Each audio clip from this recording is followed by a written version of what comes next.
I listened to the list of things that you were trying to navigate for him. But you know what, Vanessa, how do we start navigating for us? I think what happens is that we immediately go full force because all of his needs are right before you. And of course, you're trying to address those needs, you're trying to get those services.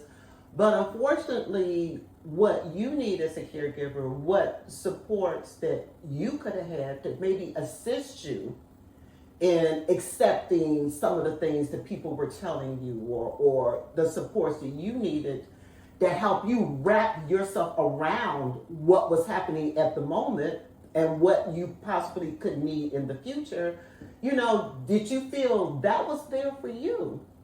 Didn't even consider myself in that part of the journey.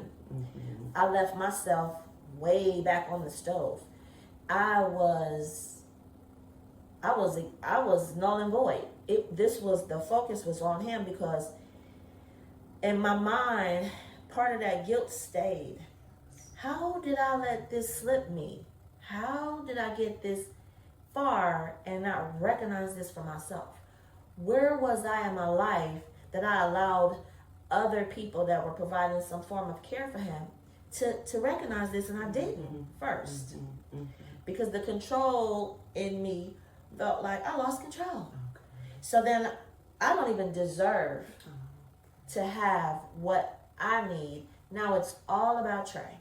So the one thing that I did do for myself indirectly that I didn't self-consciously know was join the groups. Okay. Because the groups had moms that I could talk to that kind of were experiencing some of the same things.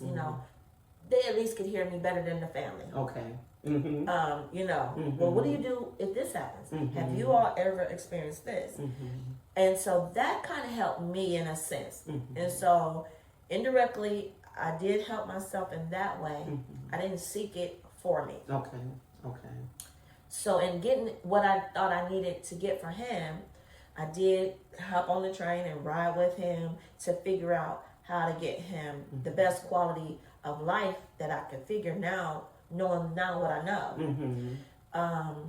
The neurologist still never did the MRI. Okay. Never drew blood. Mm-hmm. But it was clear. Mm-hmm. It was clear. Mm-hmm. I didn't even really need those things now at this point. It was clear. It was becoming more profound. It seemed like the more I embraced it, the more he was able to become himself.